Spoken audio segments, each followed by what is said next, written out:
What's up, everybody? This is Case Study QB, and I am with my man Michael from Center for Neighborhoods. Say what's up to the people. What's good? What's good? What's good? Yeah, Michael is a native Louisvillian and resident of Old Louisville. He leads the Neighborhood Liaison Outreach Program and all educational programs, including the Neighborhood Institute and the Neighborhood Summit. I heard about this organization when I was in a call-in episode, and that's one thing I love about calling. You're able to talk to people from different areas of the country, and we're just talking about organizing. And they sang the praises of this organization, and I looked up the website, and I said, you know what? Let me shoot an email, see if I can talk to someone from over there. And I was so privileged to have Michael, the executive director, email me back and said, hey, we could definitely do something. So here he is now. And the purpose of this, everyone is on Twitter. We love listening to well, I don't know if you love listening to mainstream media, but at least you love listening to our favorite podcast, Political Podcast. And we're online. But here we have people who are doing the work, who are in the streets, organizing, and this is the next step. And I want to encourage everyone who has Twitter fingers. It's nice to have Twitter fingers, but it's better to get into the streets. All right. Right. So first, Michael, tell me about your organization. All right. So our organization was founded in 1972, right? At the time, there were a lot of architects around the country who came together and wanted to change their model of doing their work. So instead of building buildings to win awards, they really wanted to start building buildings that focused on the people who are going to be in them. And what they did was they created community design centers.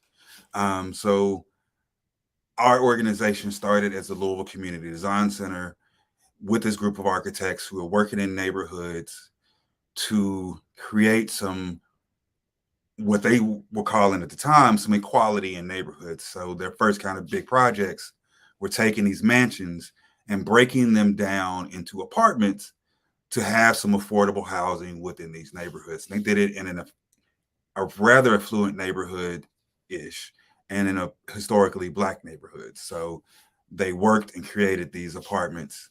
And then from there, we changed from doing architectural work to specifically just focusing on neighborhoods and focusing on residents, which is where we are today. So our organization works with residents directly and resident associations to create progressive change in neighborhoods based off of the people who live there. And we do that in 3 different ways. We have a community engagement staff that goes into neighborhoods and talks to residents and helps them get organized and do projects in their neighborhood. And then we have a education department, which handles all of kind of the capacity building tools that residents would need to make that change happen. And the last we have is an urban planning department, which handles the technical aspects around neighborhood improvement, capital type things, the roads, plans. And we also have a GIS person, which is graphic interface systems mapping, right? Okay, so we have an individual that does mapping, creates maps for folks, creates maps for contracts. And all of those things kind of work together really to create neighborhoods that folk don't want to move out of. Okay. If that makes sense. Yeah. Okay. So let me ask you this question. Tell me about community organizing. I know it sounds like a simple question, but I know as someone who's not necessarily in the streets and want to get into the streets to help build a community, what is that to you, and how does your organization do their community organizing? So our community engagement staff are called community liaisons, right? Organizing is the basis of what they do, right?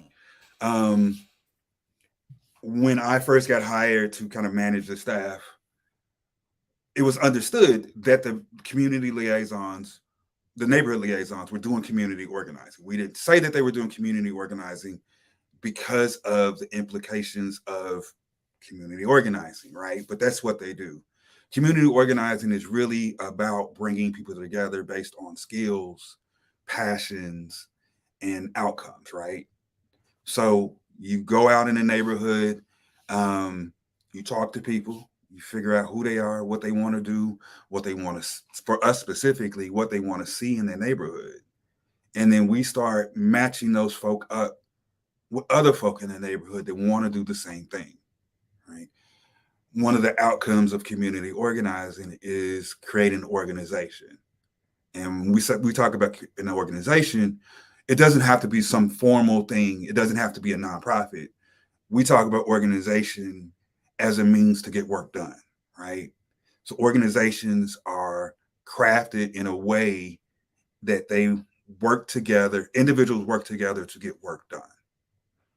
For us, a lot of times that looks like a neighborhood association where people come together in their volunteer time and figure out first what their vision is for their neighborhood, then what work is going to be need to be done to get to that vision, and then they start divvying up that work piece by piece over time to get that work done.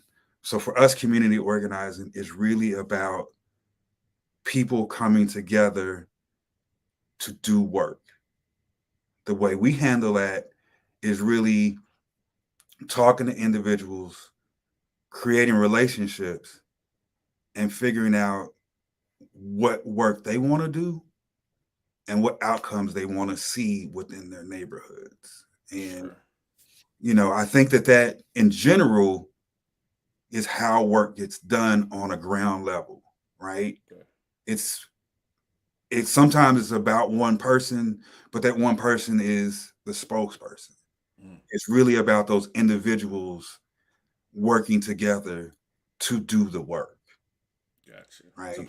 can you give me an example of that? Like, let's say in the last week or the last month, an example of how you guys put people together for Louisville.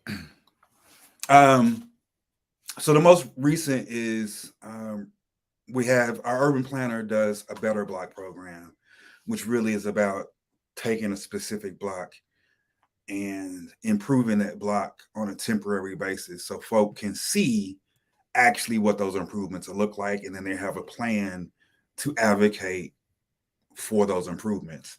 So that process really looks like sitting down with residents, right, and bringing together as many as we can.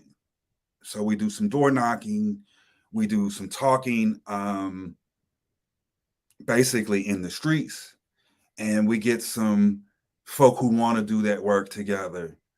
And then we talk to them and work through a process of, hey, so this is where y'all are now. Where do y'all want to go?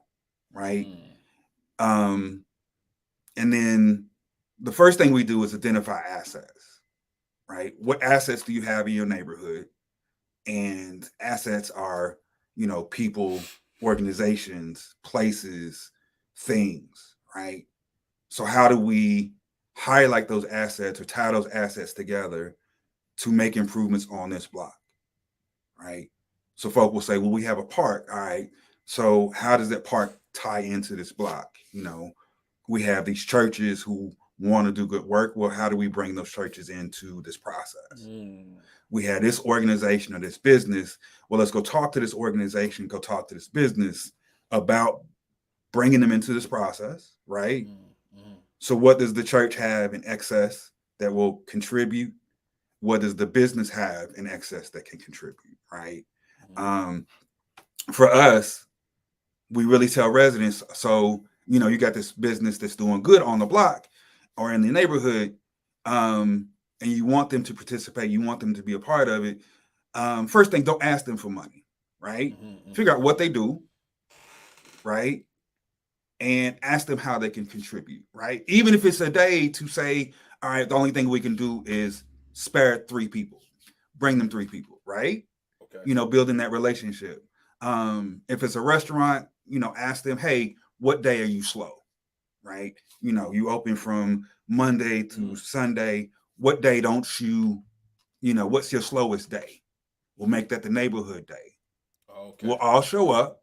We'll fill your slow, give us a discount, right? Mm, And now we got a place that's everybody in the neighborhood can come, gather, socialize, build relationships, right? So that's the nice. type of organizing that we really want folk to do, right? Nice. Um, in the specific instance where we're doing the Better Block, there was a Teamster union that was located in the neighborhood. Um, and part of that union's kind of role was they have apprentices and interns. So one of the women that's a resident, she went and talked to him, and she's like, "We got a community center that's going to be a part of this project. You got apprentices.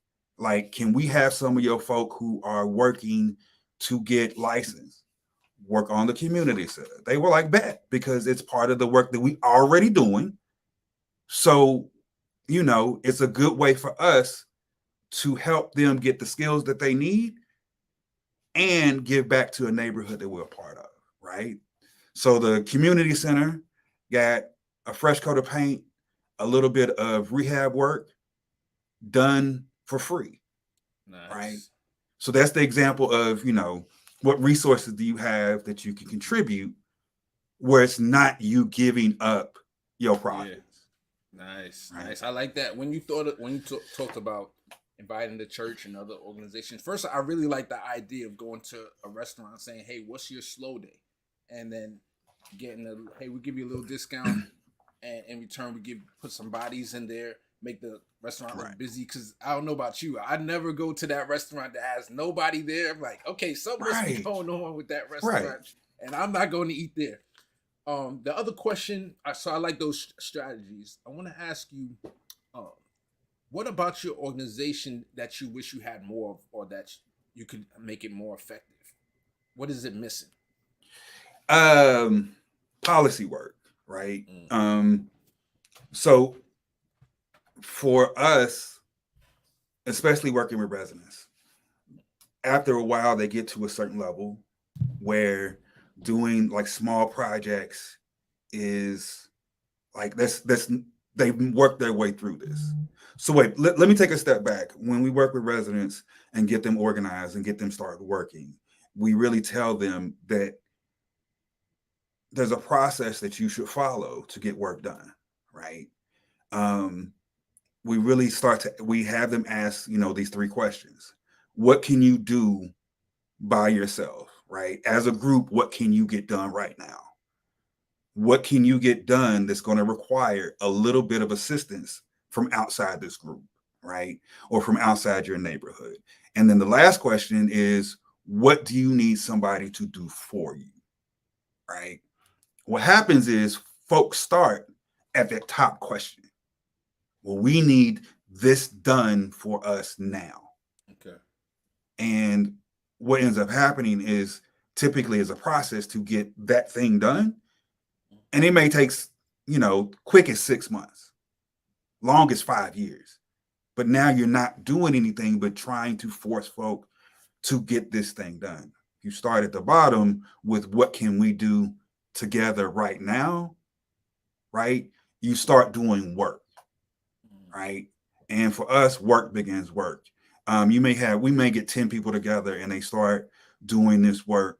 So folk will see them in the neighborhood cleaning it up. They will see them in the neighborhood, maybe working on the park and start asking questions. What are y'all doing? Where I live right there, this needs to be done, right? mm, Why don't you help or at least show up to a meeting, right? mm, Um, Now for us, we get neighborhoods that get that bottom level done. There's always a little bit of work to do, but they're ready to take that next step. What are those things that we need to do that's going to require some folk to come in who don't live in the neighborhood or are not part of the group? And once they start doing that work, they're really ready to start saying, hey, these are the larger things that we need done.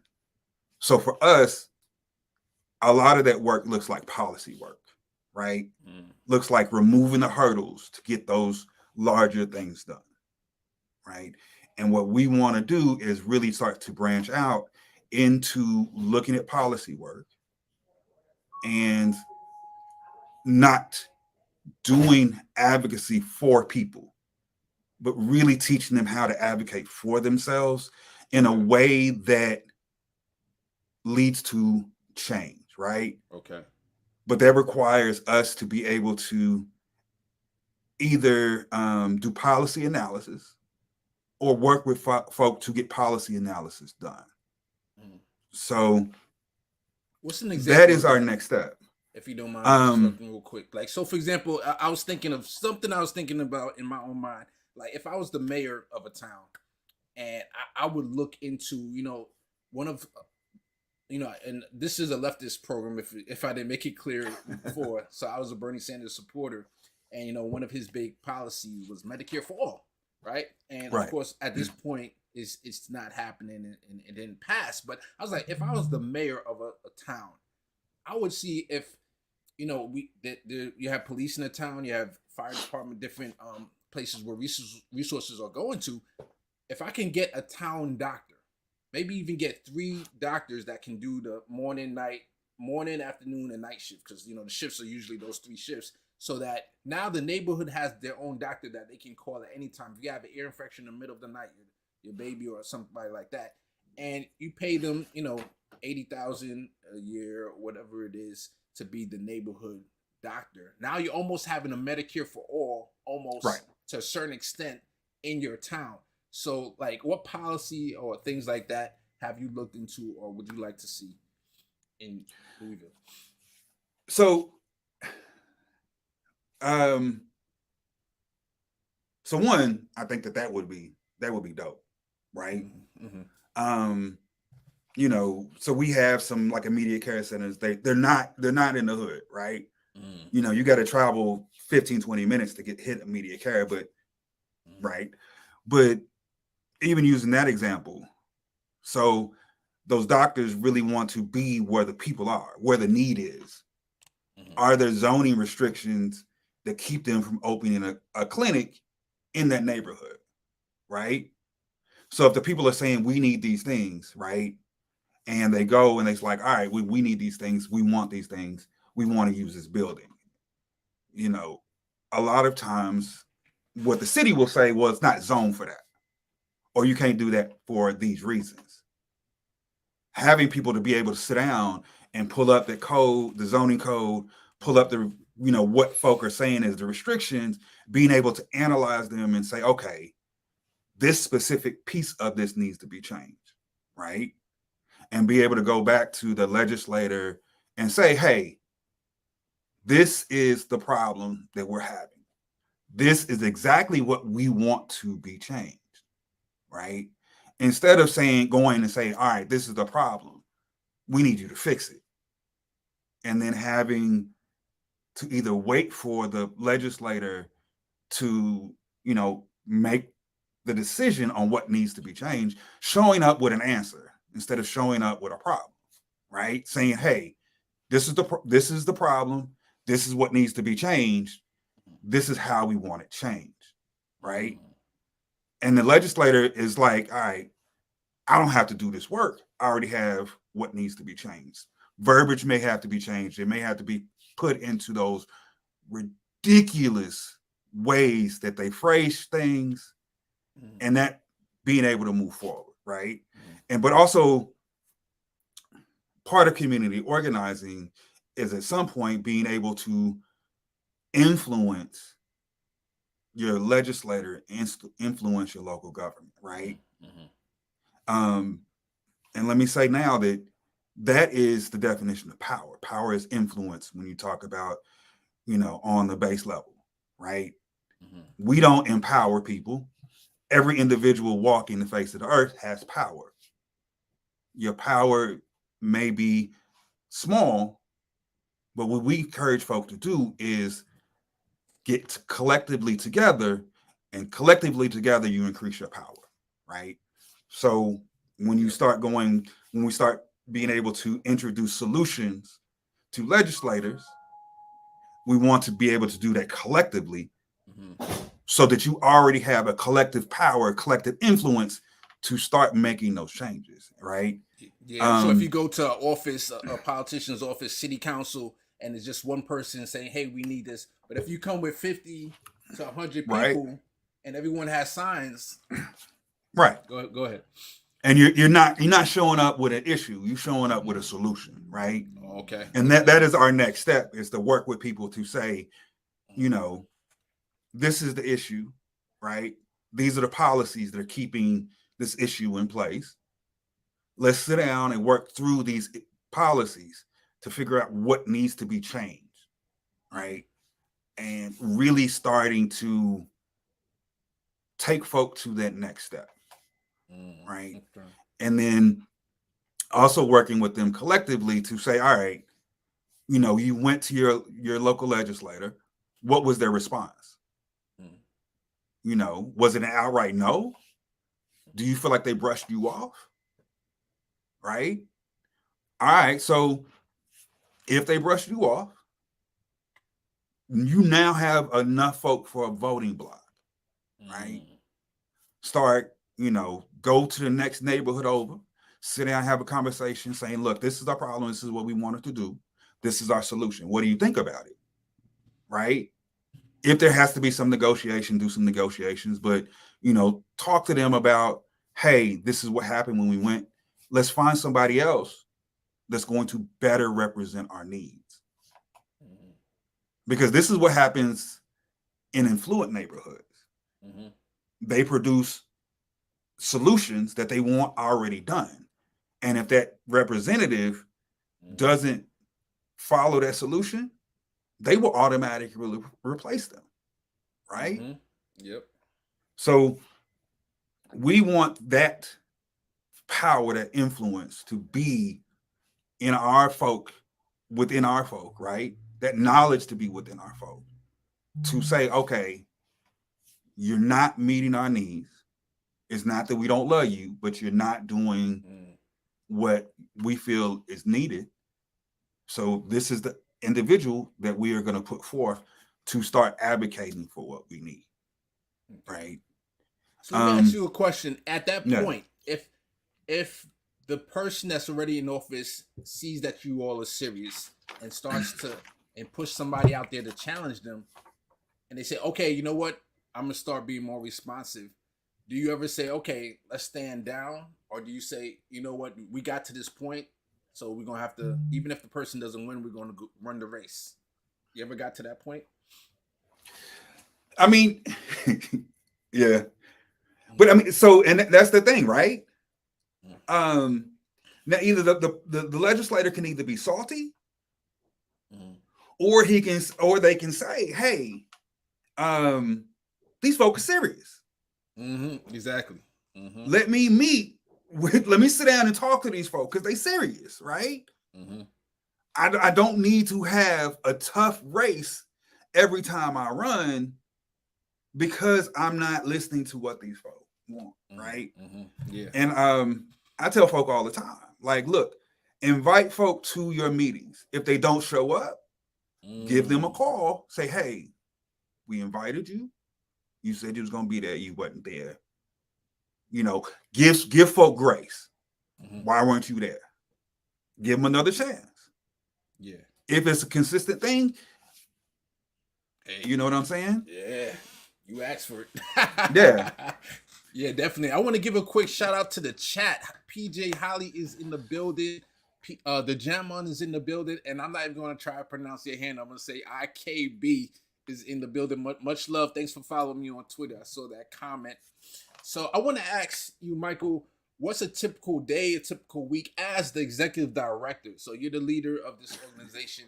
How does your typical day or typical week, how does it go? So let me say that before I took this job, it was an aspiration to be the leader of a nonprofit because I love people. I love doing work. I want to get paid, but money isn't my goal, right? Creating change is my goal. My typical day looks a lot like paperwork. But it also looks like trying to connect with organizations that have our values, that want our outcomes, and and figuring out how we get work done together, right? Looking at work that either is being done in the neighborhood, is being called for in the neighborhood, and trying to connect them with organizations or individuals already doing the work Mm-hmm. and bringing them into the fold, right? Um, and sometimes, more recently, it looks like sitting down with organizations and asking them hard questions like, you're doing this in this neighborhood, which is good work. Um, but did they ask you to do this work? Or is it something that you felt like needed to be done? So you showed up and started doing it, right? Regardless of what we think of a specific neighborhood, especially, when we start talking about what we typically call the hood, Mm-hmm. these folk know what's going on in the neighborhood. If you ask them, they will tell you what the priority is.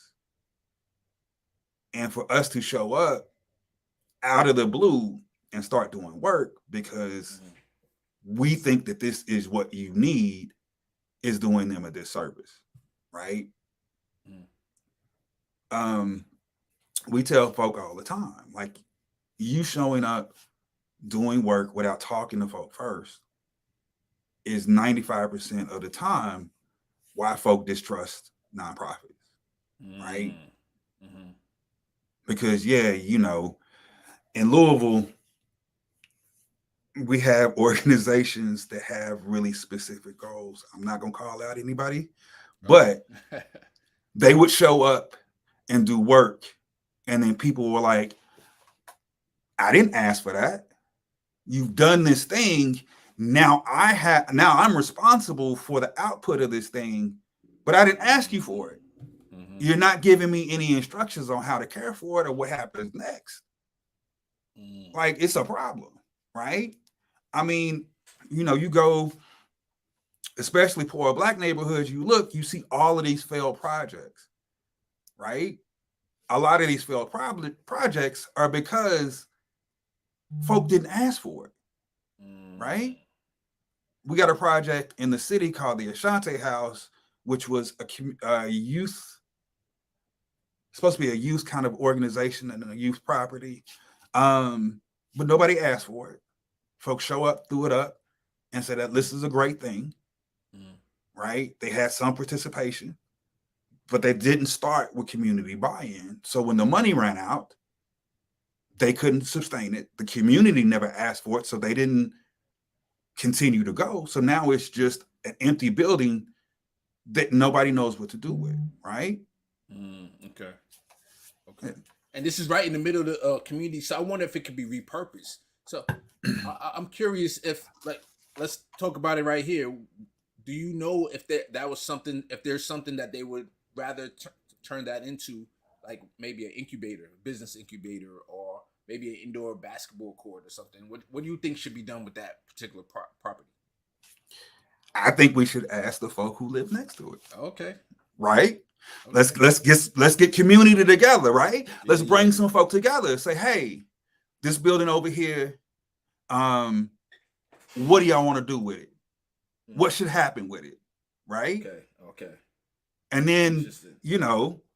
there may not be consensus, but you Okay. work to get a plan together. And if they say, all right, we need a community center, right? But we don't need a community center that's focusing on kids because there's one 3 blocks away. Okay. We need a community center that's focused on maybe, the seniors, that's teaching folk how to do house repair because we need work done. Maybe a community center that's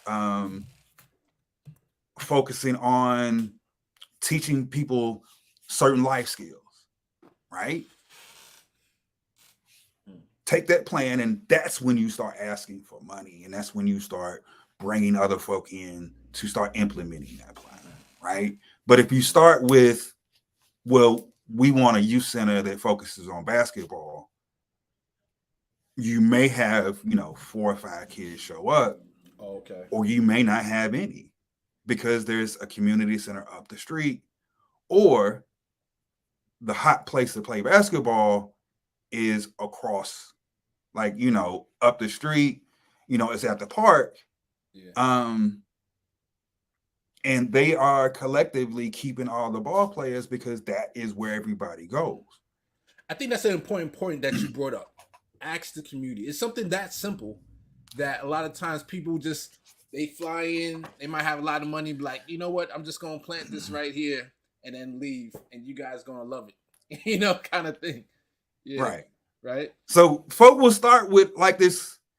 Have you ever heard of a needs-based assessment? No.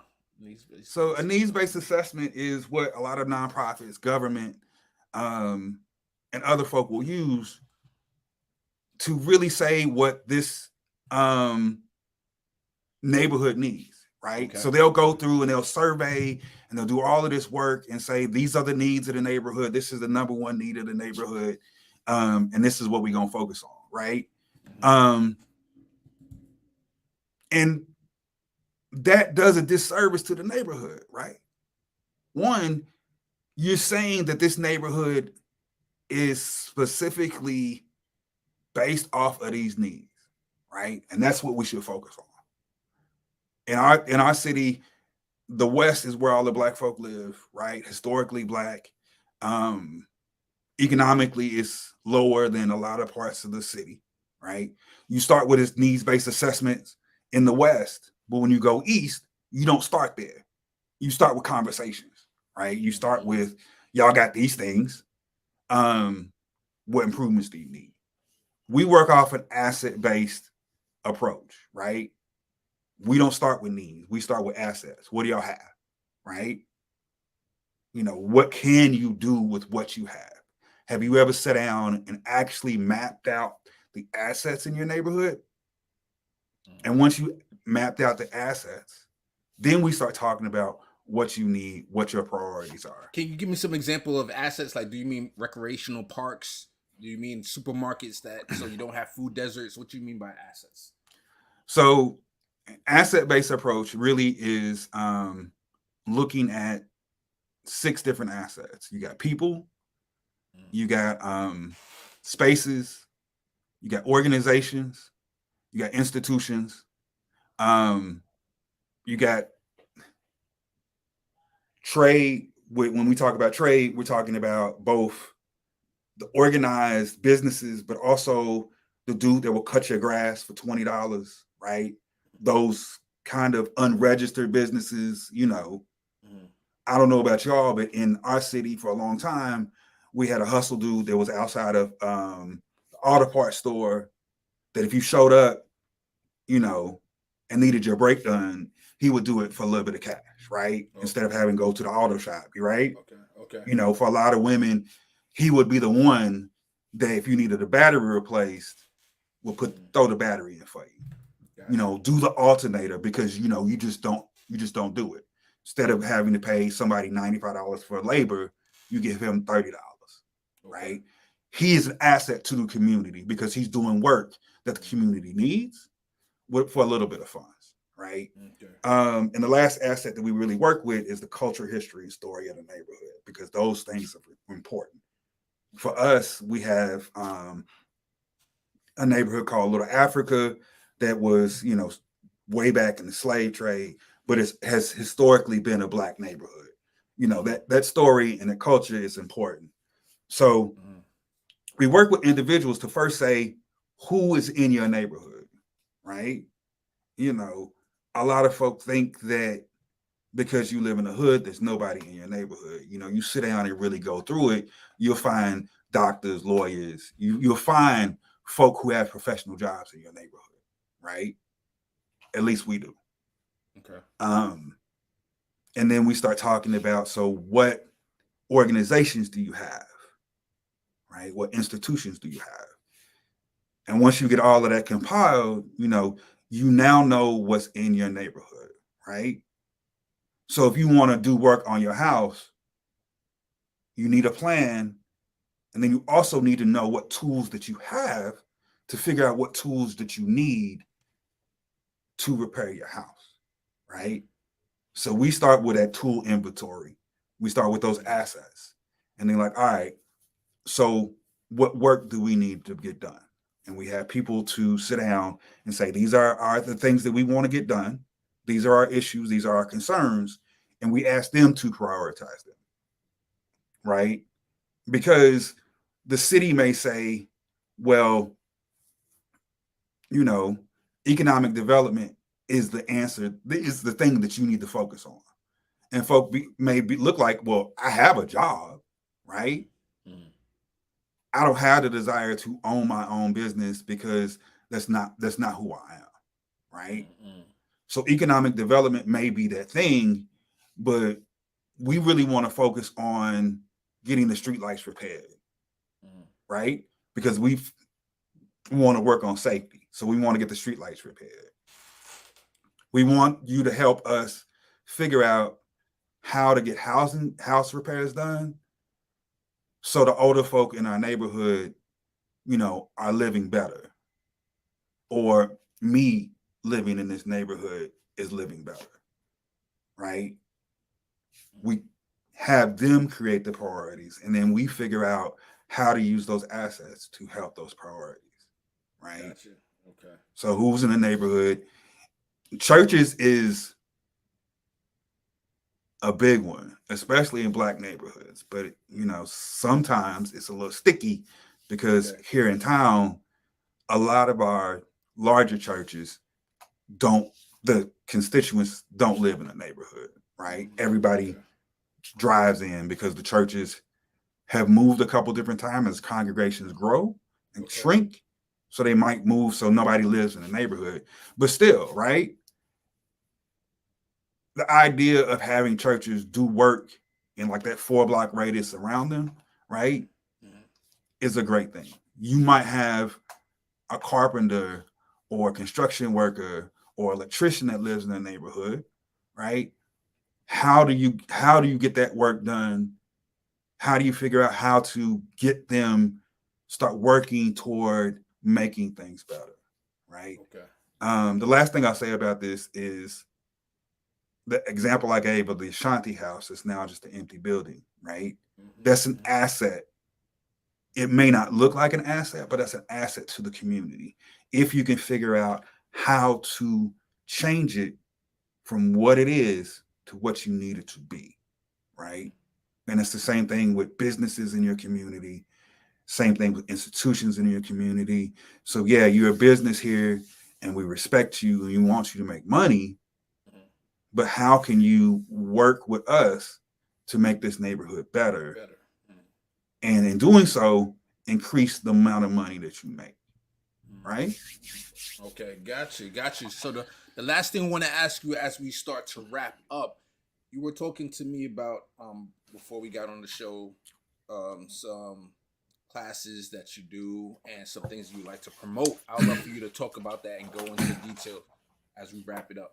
And I'm going to be showing your website again. I showed it a little bit before, but he is the Michael is the executive director of centerforneighborhoods.org, and I'm going to bring up the site here, but you could go ahead and tell us about Yeah. what you got coming up. So we offer a 12-week program. One day a week, we bring folk together to build capacity. Give them some more tools for their toolbox to help them create change in their neighborhood. It's called the Neighborhood Institute. Um, and let me say this: we bring folk together. It's 2.5 hours every session. Um, it's important. We feed folk dinner, right? So you're not getting nonprofit snacks. We're actually trying to feed you dinner, right? We Nice. focus on like bringing new restaurants in, especially Black-owned restaurants, minority-owned Mm. restaurants, and having them feed folk. But it's really about giving folk tools to create change in the neighborhood. So we do a little, we talk about community organizing, we talk about asset-based community development, which I was talking about earlier. Um, we bring in some folk from the city and we have those city representatives talk about how to interact with them, what they specifically do, and how to work within that process to get work done.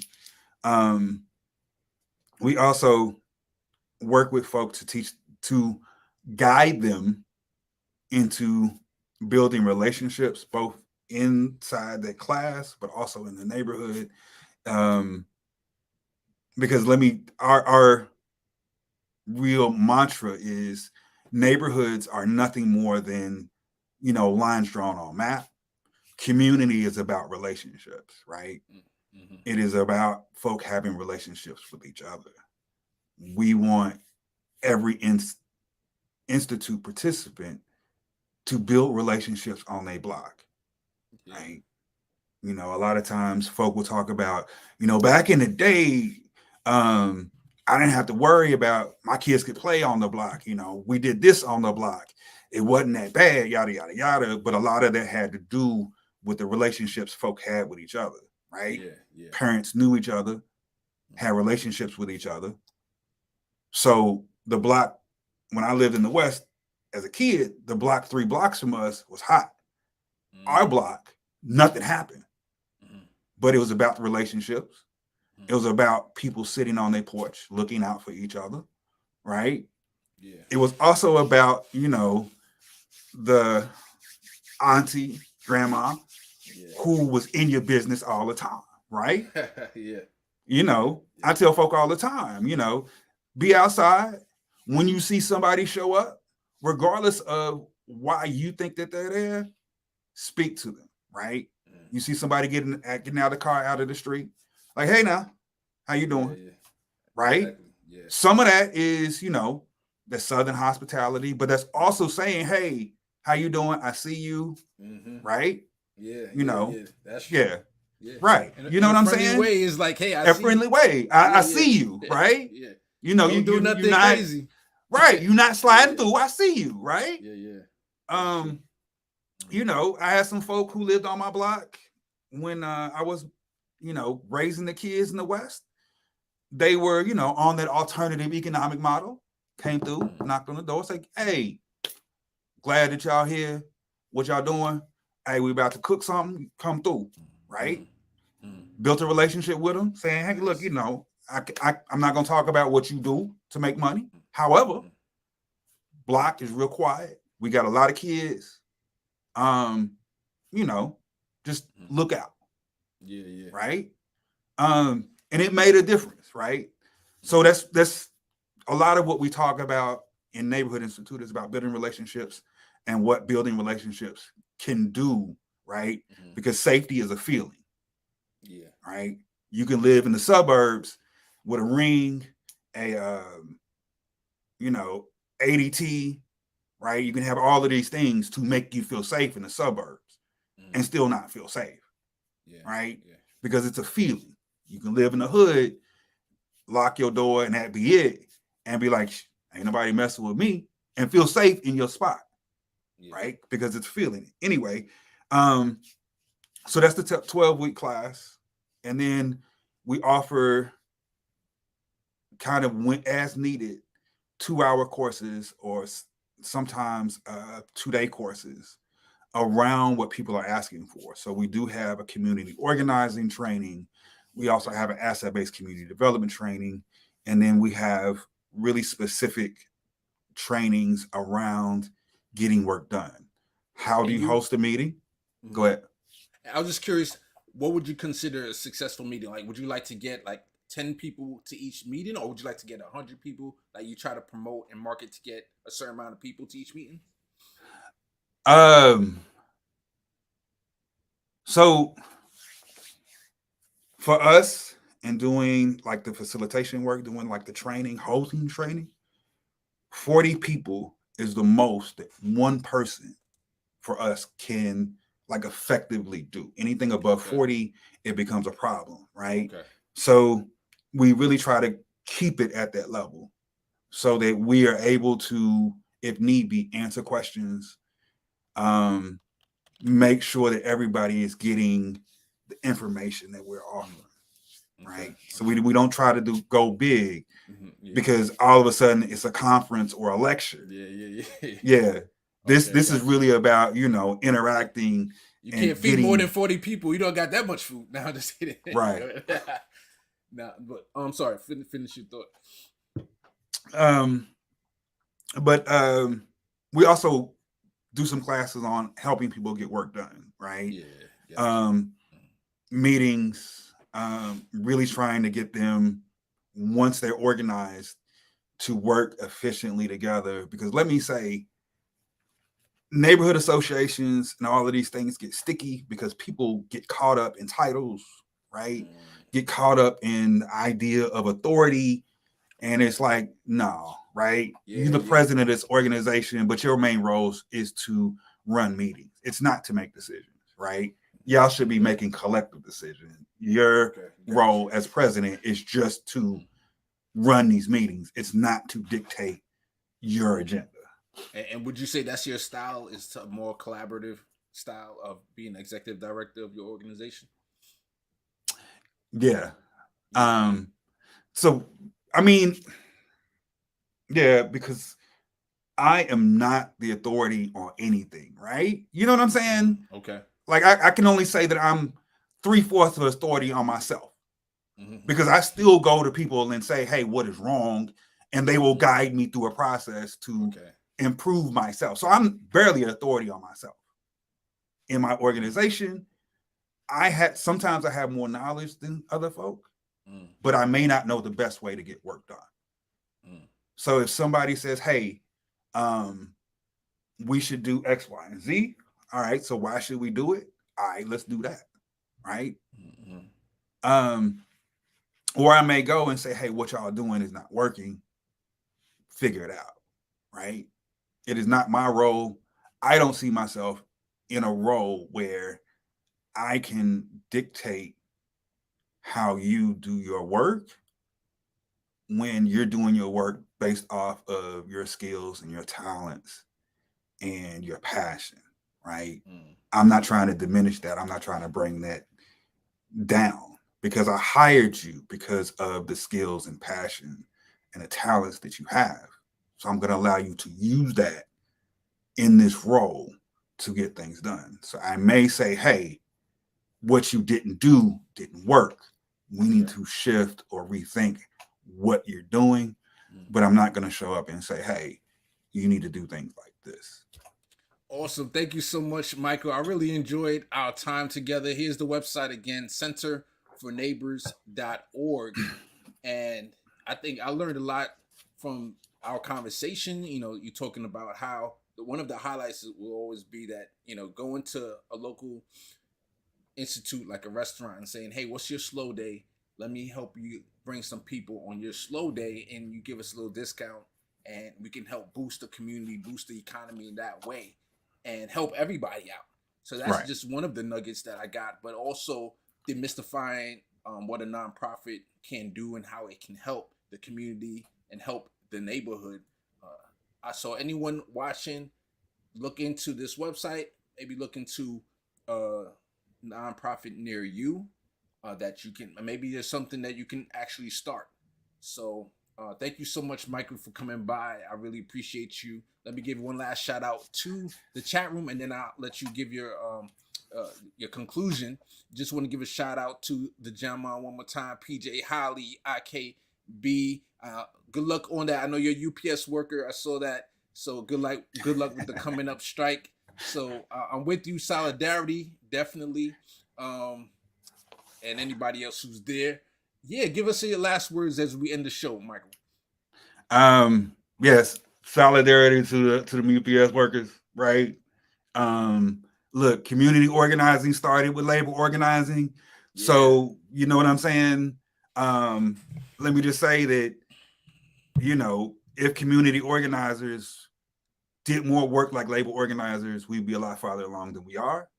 Don't yeah, start with a protest, start with a conversation. If that conversation breaks down, that's when you protest. That's when you yeah. step out. You know what I'm saying? Mm-hmm, And force mm-hmm. folk to rethink that last conversation that you had with me. Yeah, I want to thank you, bro. I think you're doing good work. I appreciate you. appreciate you. Yeah. Yeah, yeah. Thank you. I look forward to chatting with you again in the future. We got to do this again. And I look forward to seeing what you and your organization does. Thank you for everybody in the chat. Hold on one moment, Michael. I'll end the show. Okay. Much love to your chat, everybody. Have a great one.